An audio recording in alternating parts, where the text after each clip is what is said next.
까지 말씀입니다.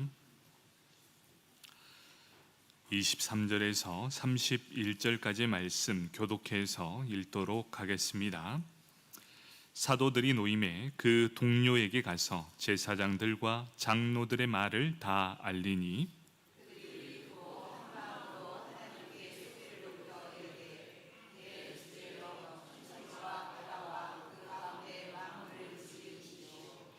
또 주의 종 우리 조상 다윗의 입을 통하여 성령으로 말씀하시기를 어찌하여 열방이 분노하며 족속들이 허사를 경영하는고.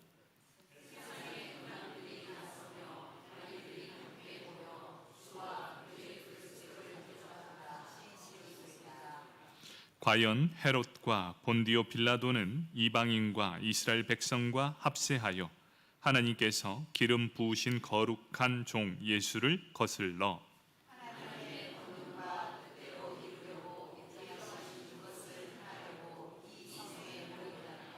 주여 이제도 그들의 위협함을 굽어 보시옵고 또 종들로 하여금 담대히 하나님의 말씀을 전하게 하여 주시오며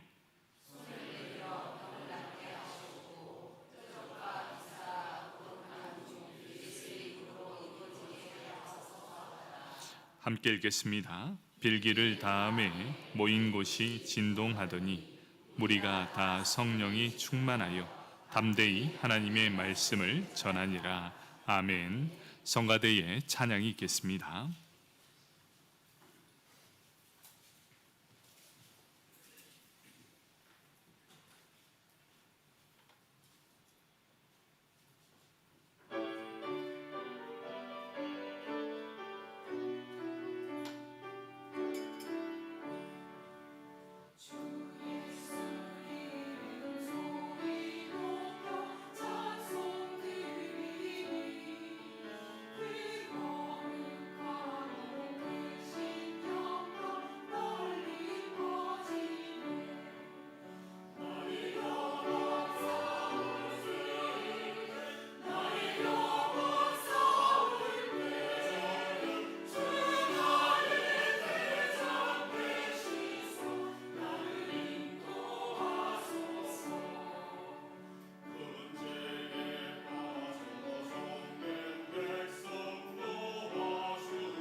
아멘. 우리의 찬양을 받으실 하나님께 박수로 영광 올려드리겠습니다. 감사합니다. 우리 함께 사도행전 4장 23절에서 31절까지의 말씀을 읽었습니다. 기도는 교회의 사명입니다 라는 제목을 가지고 함께 은혜를 나누도록 하겠습니다. 우리 말씀을 듣기 전 옆 사람 바라보면서 이렇게 고백하겠습니다. 우리 하나님 살아계십니다.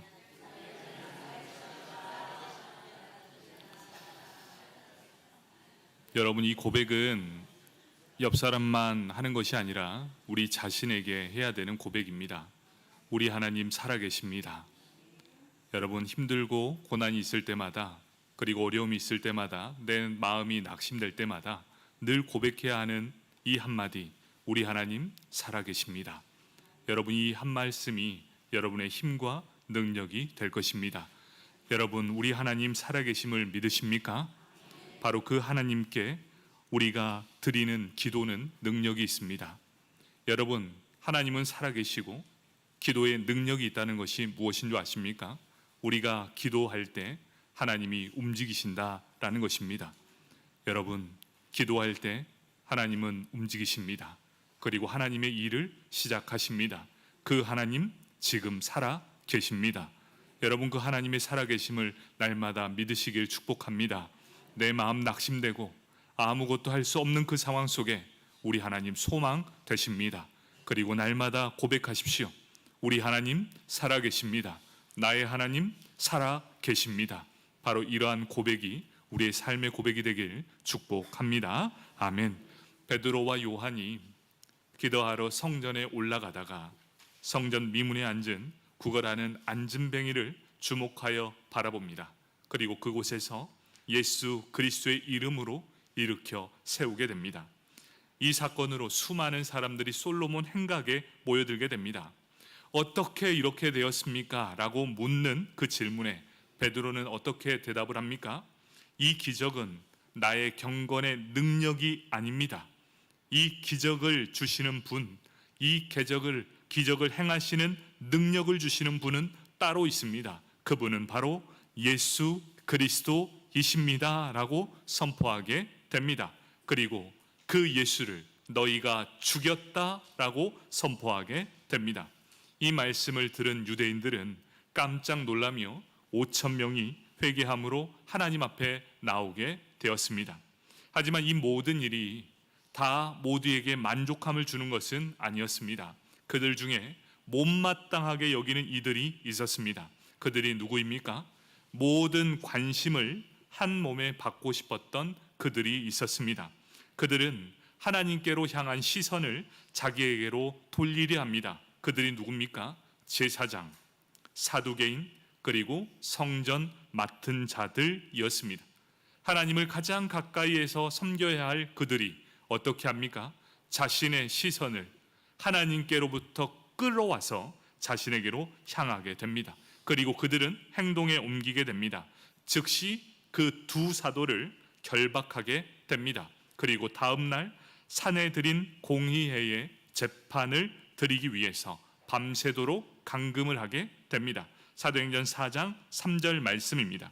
그들을 잡음에 날이 이미 저물었으므로 이튿날까지 가두었으나, 이튿날 바로 공회가 열리게 됩니다. 그곳에서 신문을 하는데 베드로와 요한은 전혀 주눅이 들거나 두려워하지 않았습니다. 분명히 두려워하는 그 자리인데도 불구하고 그들은 두려워하지 않았습니다. 오히려 그 자리에서 담대하게 복음을 선포하게 됩니다. 사도행전 4장 10절에서 12절 말씀입니다. 너희와 모든 이스라엘 백성들은 알라. 너희가 십자가에 못 박고 하나님이 죽은 자 가운데서 살리신 나사렛 예수 그리스도의 이름으로 이 사람이 건강하게 되어 너희 앞에 섰느니라. 이 예수는 너희 건축자들의 버린 돌로서 집 모퉁이의 머릿돌이 되었느니라. 다른 이로서는 구원을 받을 수 없나니 천하 사람 중에 구원을 받을 만한 다른 이름을 우리에게 주신 일이 없음이라 하였더라. 아멘. 그들은 자신의 변명이 아니라 예수 그리스도를 증거하고 구원은 오직 예수 그리스도만이 이룰 수 있다는 것을 분명하게 말했습니다. 그리고 이렇게 말하죠. 너희가 죽인 그 예수가 우리를 살리실 구주시다라고 말씀하게 되는 것입니다. 그런데 어떻습니까? 산헤드린 공의회, 바로 믿음으로 바로 섰다 하는 사람들은 더 이상 하나님을 두려워하는 사람들이 아니었습니다. 이들은 누구를 두려워합니까? 사람들을 두려워합니다. 고침받는 사람, 그리고 수많은 군중들이 자신을 바라보는 것, 그들이 나를 어떻게 바라봐야 되는가, 이것을 두려워하면서 그들의 말에 반박하지 못합니다. 그들이 했던 말이 무엇입니까? 더 이상 너희는 예수 그리스도의 이름으로 가르치지도 말고 말하지도 말라.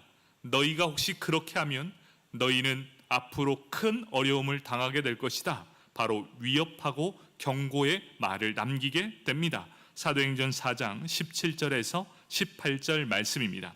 이것이 민간에 더 퍼지지 못하게 그들을 위협하여 이후에는 이 이름으로 아무에게도 말하지 말게 하자 하고 그들을 불러 경고하여 도무지 예수의 이름으로 말하지도 말고 가르치지도 말라 하니 이렇게 명령하게 됩니다. 너 나가서 한 번만 더 예수를 전하면 너희는 죽게 될 거야, 이렇게 말하는 겁니다. 이 말씀이 어떤 의미입니까? 법정 용어로 집행유예라고 합니다. 지금 베드로와 요한은 집행유예로 풀려나게 됩니다. 한 번만 더 하면 너희는 큰 벌을 받을 것이다. 집행유예를 받게 되는 것. 오늘 말씀은 바로 여기서부터 시작합니다. 집행유예를 받았습니다. 이제 한 번만 더 예수를 전하면 이들은 죽임을 당하게 될 것입니다. 이 두 사도를 통해 일어난 일들입니다. 그 중에 첫 번째가 교회의 반응이었다는 것입니다. 사도행전 4장 23절 말씀, 사도들이 노임에 그 동료에게 가서 제사장들과 장로들의 말을 다 알리니 라고 말합니다. 사도들이 노임을 받았습니다. 그들이 노임을 받고 나서 가장 먼저 갔던 곳이 어딘 줄 아십니까? 바로 나와 함께 했던 120명이 성령을 받았던 초대교회 예루살렘 교회를 향해 갔다는 것이지요. 문제가 생겼을 때 우리 성도님들이 가장 먼저 발길이 닿는 곳이 어디여야 한가를 분명하게 보여주고 있습니다. 나에게 문제가 있을 때 누구를 향해 달려가야 되는가? 바로 그것이 교회라는 것을 보여주고 있습니다. 두 사도는 이제 이런 어려움 속에 있습니다. 그런데 그들이 향했던 곳이 어디입니까? 교회를 향해 나아가게 됩니다. 그러면서 120명의 성도들, 함께 성령을 받았던 그들에게 제사장들과 장로들의 말을 다 알리게 됩니다. 그 말이 무엇입니까? 아무에게도 예수의 이름으로 말하지 말고 가르치지도 말라라는 경고와 그렇게 할 때 어떠한 대가를 치르게 될지 협박의 말을 전하게 됩니다. 결국 경고와 협박의 말을 그 모든 성도들 앞에 전하게 됩니다. 어땠을까요? 120명이 그 말을 다 들었습니다. 그때 이 말을 들은 교회의 반응입니다. 분노했을까요? 절망했을까요? 불평했을까요? 원망했을까요? 두려워했을까요? 왜 그런 얘기를 여기서 와서 합니까? 우리 성도들 다 죽게 왜 그런 말을 합니까? 라는 말이 아니었습니다. 그곳에서 베드로와 요한이 교회를 향해 와서 이런 얘기를 했을 때 그들의 반응 첫 번째가 바로 기도였다는 것입니다. 그들은 곧장 하나님 앞으로 다 나아갑니다. 사도행전 4장 24절 상반절 말씀, 그들이 듣고 한 마음으로 하나님께 소리를 높여 이르되 라고 말씀합니다. 그들이 그 소리를 듣고 나서 했던 것이 무엇입니까? 120명이 한 마음이 됩니다. 단 한 사람도 불평하지 않았고 이제 하나님만이 우리의 모든 것을 아신다라고 말하면서 하나님 앞에 소리를 높여 말하게 됩니다. 세상이 교회를 대적할 때 우리 성도들의 삶에 모든 문제 앞에 가로막혀 있을 때 그들이 교회로 달려왔을 때 교회가 해야 될 첫 번째는 무엇입니까? 바로 기도라는 것입니다. 어떤 상황 앞에 놓이든지 교회는 가장 먼저 해야 하는 것이 무엇입니까? 바로 하나님 앞에 아뢰는 것입니다. 그리고 하나님만을 의지하는 것입니다. 여러분 쉽지 않습니다. 왜 쉽지 않습니까? 왜냐? 세상의 권세도 너무나 거세기 때문입니다. 세상이 가진 힘도 얼마나 큰지 모릅니다. 그 힘이 얼마나 크든지 우리의 목숨을 빼앗을 권세가 그 세상에도 있기 때문입니다. 하지만 우리가 기억해야 될 것이 있습니다. 세상이 가진 힘으로는 우리의 목숨을 빼앗을 수 있지만 우리의 영혼은 절대로 빼앗을 수 없다라는 것입니다. 마태복음 10장 28절 말씀입니다. 몸은 죽여도 영혼은 능히 죽이지 못하는 자들을 두려워하지 말고 오직 몸과 영혼을 능히 지옥에 멸하실 수 있는 이를 두려워하라, 이렇게 말씀합니다. 여러분 누구를 두려워해야겠습니까? 우리의 몸을 죽이는 세상의 권세입니까? 아니면 우리의 몸과 우리의 영혼까지도 지옥에서 멸할 수 있으신 여호와 하나님이십니까? 오늘 이 말씀은 이것이지요. 이 세상의 권세보다 더 두려워해야 될 것은 바로 하나님이라는 것, 바로 하나님을 두려워함으로 하나님만을 의지하라라는 말씀입니다. 24절에서 30절까지는 초대교회가 그들을 대적하며 세상에 맞서 한마음이 되어 기도로 반응하는 교회의 모습을 발견하고 있다는 것입니다. 교회는 기도의 사명을 가지고 있다. 그런데 이 초대교회에서 행한 기도가 어떻게 이루어졌는가를 한번 보고자 합니다. 초대교회에서 행한 기도를 통한 두 가지 교훈, 그 첫 번째입니다. 하나님이 누구신지 알고 기도했다라는 것입니다. 초대교회는 하나님이 어떠한 분이신지를 확신하고 기도했다는 것. 세상을 향해, 대적을 향해 우리가 할 수 있는 최고의 무기가 있는데 그 최고의 무기가 뭡니까? 바로 기도라는 것입니다. 기도로 맞설 때 먼저 교회는 누구에게 기도하고 있는가? 이것을 꼭 기억해야 합니다. 우리가 드리는 기도의 대상, 그 대상은 누구입니까? 허공에 대고 막연히 소원을 비는 것이 아닙니다. 적당한 힘과 능력이 있는 사람에게 구하는 것이 절대로 아닙니다. 기도는 누구에게 드립니까? 살아계신 하나님께 드리는 것, 절대 주권을 가진 창조주 하나님 앞에 드리는 것, 인류의 역사를 주관하시는 주권자인 하나님께 기도하는 것, 바로 이것입니다. 초대교회는 하나님이 어떠한 분이신 줄 알고 기도로 나아갔다고 합니다. 120명이 한 마음으로 기도하며 하나님을 어떻게 불렀을까요? 하나님을 불렀던 그 첫 번째 말이 이것입니다. 사도행전 4장 24절 하반절, 대주제여 천지와 바다와 그 가운데 만물을 지으신 이시요라고 기록하고 있습니다. 하나님을 뭐라 부릅니까? 대주제여라고 말씀합니다. 이 대주제여라는 의미는 데스폿이라고 하고, 이걸 좀 더 쉽게 하면 테스라고 합니다. 테스라고 하니 기억나는 사람이 있지요? 나우나의 테스 형. 이 테스라는 게 무엇인 줄 아십니까? 절대 군주, 절대 군주를 의미하고 있습니다. 여러분, 이 절대 군주가 무엇인 줄 아십니까? 모든 것을 하실 수 있는 분, 바로 테스입니다.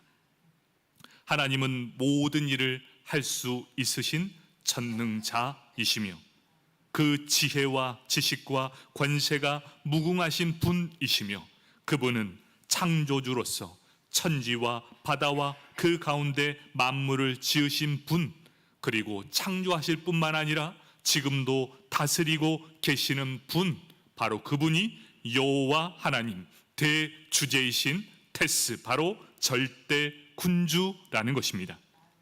이 초대교회는 모든 성도님들이 말씀을 통해 하나님이 누구이신지를 정확하게 알았습니다. 그리고 그것을 확신했습니다. 그리고 확신한 그대로 기도하게 되었습니다. 여러분, 이 초대교회의 역사는 기도를 통해 이러한 일들이 일어나게 되었습니다. 단 한 번도 의심하지 않았습니다. 그리고 이 초대교회는 하나님을 역사의 주관자로 믿게 되었습니다. 지금 우리가 겪고 있는 것은 새롭고 이상한 일이 아니라 하나님의 계획대로 모든 일이 일어났음을 증명해 주고 있습니다. 이를 뒷받침해 주는 말씀이 무엇입니까? 바로 이 사도행전 24장 25절 26절 말씀입니다. 또 주의 종 우리 조상 다윗의 입을 통하여 성령으로 말씀하시기를 어찌하여 열방이 분노하며 족속들이 허사를 경영하는고, 세상의 군왕들이 나서며 관리들이 함께 모여 주와 그의 그리스도를 대적하도다 하신 이로소이다. 이렇게 말씀합니다. 이 말씀은 다윗의 입으로 고백한 내용인데 27절에 보면 그들이 겪고 있는 모든 일이 다 하나님의 계획대로 준비되고 있음을 말씀해 주고 있습니다. 27절에 헤롯이 등장합니다. 헤롯은 26절에 세상의 군왕들과 연결이 됩니다. 여러분들 집에 가셔서 한번 연결고리를 한번 지어보십시오. 그리고 27절에 본디오 빌라도는 26절에 관리들과 관계되어 있습니다. 27절 이방인은 25절에 열방입니다. 그리고 27절에 이스라엘 백성은 25절에 족속들입니다. 모두가 다 이렇게 연결되어 있습니다. 이들이 다 합세하여 하나님께서 기름 부으신 거룩한 종 예수를 거슬러 교회를 대적했다라고 말씀하고 있습니다. 이 초대교회는 이것이 임의로 일어나는 일이 아니라 절대 주권자인 하나님께서 예정하는 뜻대로 이루어지는 것을 믿었습니다. 지금 우리가 당하는 모든 것은 하나님께서 다 계획하시고 하나님의 계획대로 이끌어가고 있다는 사실을 확신했습니다. 그 사실을 확신하는 말씀이 어디에 드러나느냐? 사도행전 4장 28절 말씀입니다. 하나님의 권능과 뜻대로 이루려고 예정하신 그것을 행하려고 이 성에 모였나이다. 아멘. 지금 우리가 이 성에 모인 이유, 우리가 지금 이곳에 모인 이유는 하나님의 권능과 뜻대로 하나님이 예정하신 것을 다 이루시려고 우리를 불러 모으셨고 바로 지금 우리가 이곳에 있습니다 라는 것을 확신했다는 사실입니다. 하나님은 역사를 계획하실 뿐만 아니라 바로 계획하신 그대로 이루신 분이시라는 겁니다. 이 땅에서 힘이 거대한, 바로 거대한 이 악한 세력이 일어날지라도 하나님은 장기판에 있는 말에 불과하다는 것을 기억하시길 바랍니다. 여러분, 모든 일은 하나님의 계획대로 움직이십니다. 그리고 모든 일은 다 그대로 이루어지신다는 것. 여러분, 지금 여러분이 당하는 모든 고난은 절대 우연이 없습니다. 하나님의 뜻 안에, 하나님의 계획 안에 다 있습니다. 여러분을 꽉 잡고 있는 이 문제의 손이 있습니다. 이 문제의 손은 바로 여호와 하나님의 손입니다. 그런데 왜 이 문제를 풀기 위해서 다른 곳에서 방황하고 있으십니까? 이 문제를 푸실 분은 누구십니까? 바로 여호와 하나님밖에 이 문제를 해결하실 분이 없으십니다. 여러분, 절대 한눈 팔지 마시고 여러분의 삶을 주관을 꽉 잡고 보시는 분, 나의 생사화복을 주관하시는 분이 누구시라고요? 바로 여호와 하나님. 그런데 왜 자꾸 다른 곳에 한눈이 팔려 계십니까? 왜 다른 곳에서 해답을 찾으십니까? 하나님만이 해결하실 수 있으심을 믿길 바랍니다. 여러분, 그것만이 우리의 문제를 해결할 방법이었습니다. 초대교회 성도들은 알았습니다. 지금 이 모든 상황은 하나님께서 모든 것을 계획하시고 우리를 붙잡고 계시다. 그렇다면 우리가 한마음 한뜻 되어 하나님께 기도합시다. 바로 이것을 초대교회 성도는 다 알고 있었다는 것입니다. 그렇다면 우리가 드리는 기도의 위력은 얼마나 큽니까? 얼마나 클까요? 우리가 하는 기도가 얼마나 클까요? 대주제이신 하나님, 모든 역사를 그의 뜻대로 결정하시고 이루시는 하나님을 움직이는 힘이 있다라는 것. 기도를 시작하면 하나님이 움직이십니다. 기도를 시작하면 하나님께서 해결해 주십니다. 절대 주권자이신 하나님께서 움직이신다면 이루지 못할 일이 아무것도 없다라는 것. 그런데 그 하나님을 움직이는 힘이 어디에 있다고요? 바로 기도에 있다는 것입니다. 여러분, 기도하십시오. 여러분, 기도해야 여러분도 살고 내 가정이 살고 교회가 살고 이 나라가 살게 될 것입니다. 그렇다면 이들이 했던 기도의 내용이 무엇입니까? 하나님 앞에 그들이 무엇을 구했는지 그 기도의 내용입니다. 그들이 했던 기도의 내용 중에 이런 것이 없었습니다. 없었던 내용이 무엇입니까? 대적을 없애달라 기도한 적 없습니다. 그리고 고난을 없애달라 기도하지 않았습니다. 심지어 박해로부터 교회를 보호해달라 구하지 않았습니다. 그들이 구했던 것, 사도행전 4장 29절 상반절 말씀. 주여, 이제도 그들의 위협함을 굽어 보시옵고 라고 말씀하고 있습니다. 다만 대적의 위협함을 굽어봐 달라라는 말씀입니다. 이것이 어떤 말입니까? 이 말씀은 정확히 예수님께서 원수의 대적에 맞서 하나님 앞에 드린 기도와 똑같습니다. 예수님께서 십자가에 못 박혀 죽임 당하기 전 심한 모욕을 당했습니다. 그리고 고난을 받으셨습니다. 그런데 예수님은 단 한순간도 저들이 아직 하나님을 알지 못해서 저지른 죄입니다, 저들의 죄를 그들에게 돌리지 마옵소서라고 기도하는 것과 똑같습니다. 지금 당하는 고난은 하나님께서 공의로 심판하여 달라는 것을 부탁하는 내용이었습니다. 사랑하는 성도 여러분, 교회에서의 기도는 원수에 대한 저주 그리고 환경에 대한 불평이 없다라는 것을 분명하게 말씀해 주고 있습니다. 오히려 어떤 걸 기도합니까? 주여, 모든 원수 갚는 것, 내 원수를 하나님 손에 의탁합니다 라는 기도를 하고 있다는 것입니다. 왜 그렇습니까? 그 이유는 원수를 갚는 것은 하나님의 영역이기 때문입니다. 여러분, 원수들 참 많죠? 내 주변에 봐도 참 원수 같은 사람 참 많습니다. 하지만 우리가 기억해야 될 것이 있습니다. 원수는 내가 갚는 것이 아니라 누가 갚아야 합니까? 하나님께서 갚으셔야 합니다.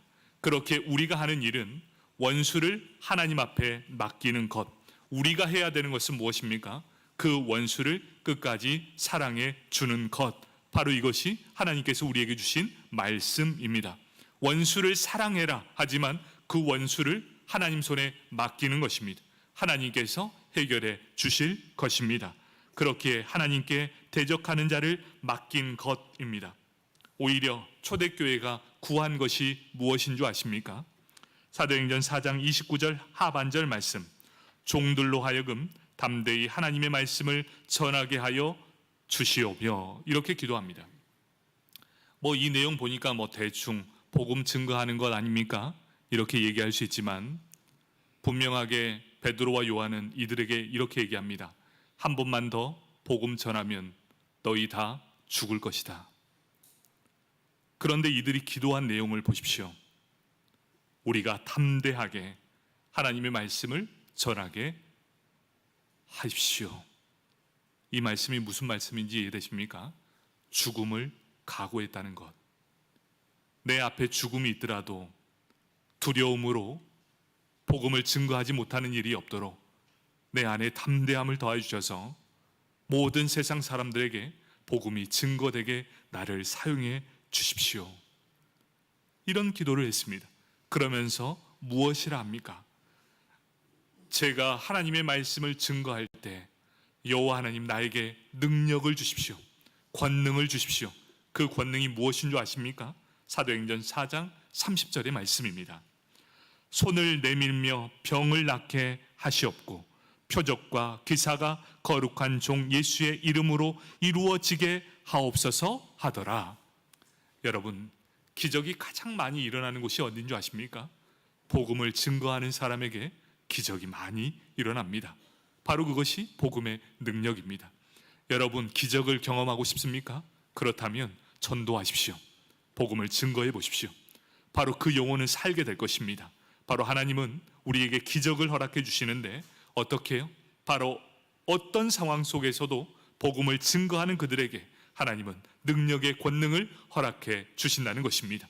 기적이 일어나는 곳, 바로 복음이 증거되는 곳에 바로 놀라운 기적이 임하게 됩니다. 그럼 누가 기적을 가장 많이 얻을 수 있습니까? 복음을 최고로 많이 전하는 사람, 그들에게는 간증거리가 넘쳐난다라는 것입니다. 여러분, 복음을 많이 증거하십시오. 그리고 기적을 경험하십시오. 그리고 하나님의 살아계심을 증거하십시오. 바로 여러분들이 그런 기적의 중심에 있길 축복합니다. 아멘. 교회는 전적인 하나님을 의지하는 기도를 했습니다. 그리고 하나님을 전적으로 신뢰하는 기도를 했습니다. 모든 주권이 바로 하나님께 있음을 인정하는 기도를 하나님 앞에 드렸습니다.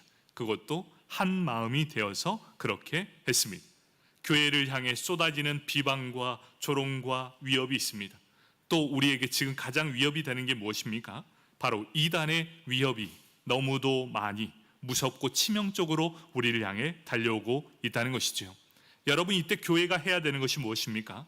가장 먼저는 한 마음 한 뜻이 되어야 한다는 것입니다. 여러분, 교회가 한 마음 한 뜻 되면 두려울 게 뭐가 있겠습니까?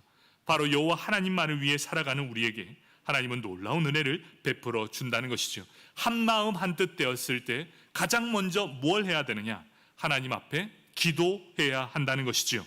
온전히 공의로우신 하나님께 의지하고 그 전지전능하신 하나님 앞에 기도할 때 하나님은 우리를 통해 놀라운 역사를 이루어 주신다는 것입니다. 여러분 다 알겠습니다. 맞죠? 기도해야 되죠. 하나님을 믿는 것 알겠습니다. 그런데 우리 믿음의 사람들에게 가장 약한 것이 무엇인가를 한번 생각해 보십시오. 우리 예배를 드린 모든 성도 여러분, 여러분들에게 가장 약한 것이 뭡니까? 우리에게 가장 약한 것이 끈기 그리고 인내입니다. 믿음은 단거리 달리기 선수가 아니라 장거리 장기전입니다. 마라톤과 같은 인생이지요. 단기전은 참 잘합니다. 언제부터 언제까지 무엇을 해라 그러면 참 잘합니다. 쉽게 할 수 있습니다. 그런데 이 믿음의 사람들에게 이 장기전은 너무나 약하다는 것을 보여주고 있습니다. 한 번은 반짝할 수 있습니다. 하지만 우리 하나님께서 우리에게 원하시는 게 무엇일까요? 꾸준함. 여러분에게 꾸준함이 있으십니까? 하나님이 우리에게 원하시는 건 바로 꾸준함을 원하고 계시다는 것. 우리 인제장로교회 모든 성도 여러분, 장기전에서 가장 중요한 것은 호흡을 지키는 겁니다. 너무 성급하지도 않고 너무 뒤처지지도 않게 호흡을 잘 유지하면서 그 모든 것에 완주할 수 있는 호흡이 중요하다는 것. 여러분 이 호흡을 지키는 게 중요한데 가장 먼저 중요한 것이 무엇입니까? 우리 육신의 강건함이 필요하다는 것이지요. 여러분 육체가 강건해야 믿음 생활도 잘할 수 있습니다. 여러분 육신의 강건함을 위해 최선을 다해야 합니다. 그리고 또 뭘 해야 됩니까? 꾸준함이 필요합니다. 언제든지 늘 평균 속도로 달릴 수 있는 꾸준함. 그리고 뭐가 필요합니까? 자신 간의 싸움이 필요합니다. 이 싸움은 어떤 것이죠? 나를 위협하는 유혹, 이 수많은 유혹들과의 싸움, 그리고 나의 욕심으로 인해 우리를 시험에 들게 하지 않도록 하는 바로 이 자신과의 싸움이 필요하다는 것. 이때 교회가 할 일이 무엇입니까? 더욱 한 마음으로 힘쓸 수 있도록 해야 한다는 것입니다. 바로 교회는 어떤 사람들이 모이는 곳입니까? 힘이 들고 지친 자들이 교회에 오면 나음을 얻겠다라고 생각하며 달려옵니다. 여러분 교회는 그런 사람들을 끌어안고 기도하는 곳이 바로 교회가 되어야 한다는 것입니다. 초대교회는 어려움을 갖고 왔습니다. 두 사람이 어려움을 가지고 들어왔습니다. 그런데 어떻게 했습니까? 한 마음이 되어 함께 하나님 앞에 빌었습니다. 기도했다는 것이지요. 그 기도가 마쳤을 때 하나님은 어떻게 하셨습니까? 사도행전 4장 31절 말씀입니다.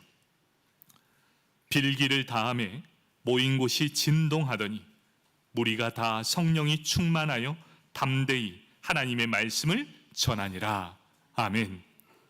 그들이 기도한 곳이 진동합니다. 한 마음으로 기도한 무리가 다 성령이 충만해졌습니다. 하나님께서 그들의 기도를 들으시고 응답해 주시겠다라는 확신을 더해 주셨다는 것입니다. 오늘날 교회가 기도할 때 하나님은 반드시 이와 같이 응답해 주십니다. 건물이 흔들리지 않더라도 하나님은 어떻게 하시느냐? 기도하는 심령 위에 나태한 마음을 흔들어 깨우십니다. 그리고 반드시 약속해 주신 것이 있습니다. 성령을 선물로 주시겠다라고 분명하게 말씀해 주셨습니다. 기도하는 백성들에게 하나님은 성령을 선물로 주신다. 여러분을 변화시키는 것은 무엇이라고 생각하십니까? 말씀이라고 생각하십니까? 기도라고 생각하십니까? 말씀은 여러분의 삶을 전혀 변화시킬 수 없습니다. 말씀을 통해서 내 마음의 찔림은 얻을 수 있지만 여러분의 삶은 절대 변화시킬 수 없습니다. 이 말이 어떤 의미인 줄 아십니까? 예배를 드려도 여러분 중에 심령은 변할 사람 아무도 없다라는 것. 아무리 말씀 들어도요, 여러분들 이 자리 떠나고 나가면 내일이면 모를걸요? 무슨 말씀을 드렸는지. 오늘 딱 기억할 것은 이거죠. 테스만 기억할 겁니다. 여러분, 말씀은 여러분의 삶을 절대로 변화시킬 수 없습니다. 그러면 여러분의 삶을 변화시키는 건 무엇이라고 생각합니까?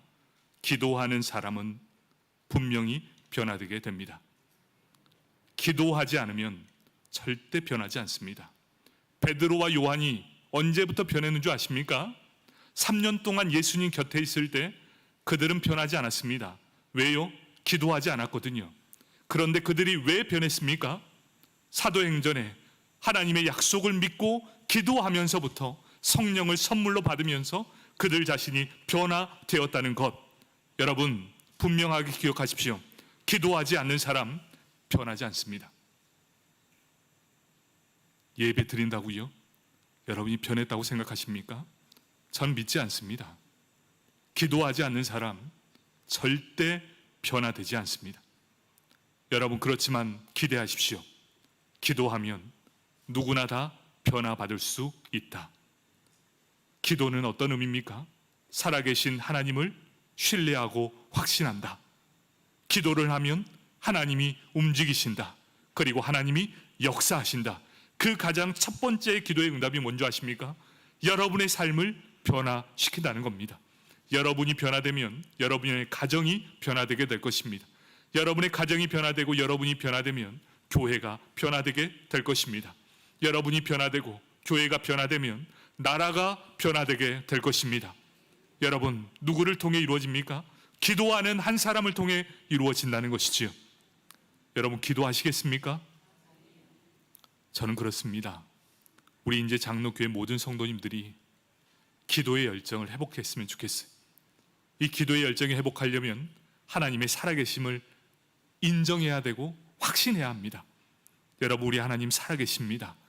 우리 기도하며 하나님을 끝까지 찾으며 여러분의 삶이 변화되는 성령 충만한 우리 모두가 되길 축복합니다. 아멘.